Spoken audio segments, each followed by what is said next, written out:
मुझे जो इस पूरे के पूरे बजट के अंदर जो दिल को छुई चीज वो ये छुई कि भगवान राम के राम राज्य को अनुसरण करते हुए मुख्यमंत्री जी ने और उप मुख्यमंत्री जी ने बजट के अंदर जो बातें रखी और बड़े तरीके से उन्होंने जैसे समझाया कि दिल्ली सरकार पिछले 6 सालों से जो काम करती आ रही है, दरअसल राम राज्य के जो 10 सिद्धांत हैं जिनको आप कॉर्नरस्टोन्स कह सकते हैं राम राज्य के, उन सिद्धांतों का अनुकरण करते हुए आपको उसके अंदर दिख जाता है। तो अध्यक्षा महोदय, जैसे कि हम सब के लिए वाल्मीकि जी ने रामायण लिखी और उसके बाद आसान भाषा के अंदर अवधि के अंदर गोस्वामी तुलसीदास जी ने जो है 16वीं शताब्दी के अंदर रामायण लिखी और उस रामायण के अंदर 7 चैप्टर्स हैं जिनको हम कांड कहते हैं। बाल कांड, अयोध्या कांड, अरण्य कांड, किष्किंधा कांड, सुंदर कांड, लंका कांड और आखिरी के अंदर जो है जब श्री राम जो है अपनी पत्नी और भाई के साथ वापस आते हैं तो उसको कहते हैं उत्तर कांड। तो उत्तर कांड के अंदर गोस्वामी तुलसीदास जी ने बताया कि जब भगवान श्री राम वापस अयोध्या में आए, पुष्पक विमान में आए, पत्नी सहित आए, छोटे भाई सहित आए, तो जो है उन्होंने अयोध्या वासियों को बताया कि कैसे राम राज्य होता है, क्या है जो एक आइडियल गवर्नेंस है। और एक चीज अध्यक्षा महोदय मैं आपको बताऊंगा जो अलग है, जो रामायण को अन्य ग्रंथों से बहुत ज्यादा अलग करती है, वो ये है कि रामायण के अंदर जो मुख्य पात्र है भगवान श्री राम, वो बहुत कम बोल रहे हैं इसके अंदर। आप देखेंगे कि उनकी तरफ से बोली हुई बातें बहुत कम हैं और शायद उस समय यह करने की कोशिश थी कि बोलने वाले की ज्यादा जरूरत नहीं है, करने वाले की ज्यादा जरूरत है। भगवान राम ने जो ज्यादातर किया उन्होंने करके दिखाया और उन्होंने कहा कि ये मैं कर रहा हूं और इसका अनुसरण जो है अगर समाज करेगा तो इससे सबका मंगल होगा। मंगल भवन अमंगल हारी द्रवहु सुदशरथ अजर बिहारी। मंगल ही मंगल है। इसके अंदर अमंगल ढूंढने वाले जो लोग हैं, जो राम के नाम में भी कहीं अमंगल ढूंढने के चक्कर में रहते हैं, राम के नाम पे भी कहीं लड़ाई झगड़ा कराने के चक्कर में रहते हैं, राम की उन लोगों में बिल्कुल दिलचस्पी नहीं है।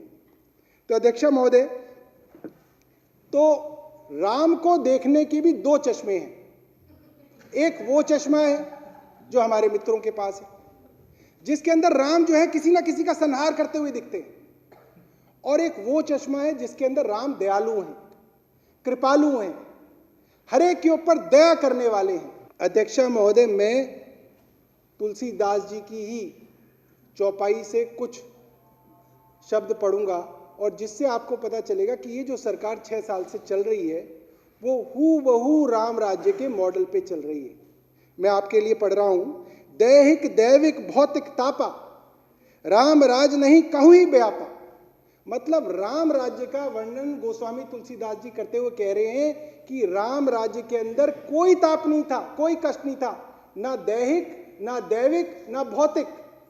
मतलब जो दैविक कह सकते हैं एक्ट ऑफ गॉड, मतलब राम राज्य इतना अच्छा था, लोग इतने सुखी थे, लोग इतना भय मुक्त थे, इतनी ज्यादा दुखों से मुक्ति थी कि देवी देवताओं के जो ताप होते थे, बाढ़ आ जाना, कोरोना आ जाना, ये सारी चीजें भी बिल्कुल जो है दूर रहती थी। भौतिक दैविक सारे सब नर करहि परस्पर प्रीति, चले ही स्वधर्म निरत श्रुतु नीति। ये अध्यक्षा महोदय बहुत ध्यान देने वाली बात है कि सब लोगों के अंदर परस्पर प्रीति थी। मतलब कुछ लोग ऐसे सोचते हैं कि राम राज्य का मतलब यह है कि 2 समुदायों के अंदर दुश्मनी हो, 2 जातियों के अंदर दुश्मनी हो, नफरत हो। मगर गोस्वामी तुलसीदास ने उस समय ही लिख दिया उत्तराखंड में। ये जो है ये बहुत बड़ी बात है कि राम राज्य के बारे में जो हमारे मित्र सोचते हैं और राम राज्य की जो असली कल्पना गोस्वामी तुलसीदास जी ने की है उसके अंदर बड़ा फर्क है। सब नर करहि परस्पर प्रीति, चली स्वधर्म निरत श्रुत नीति।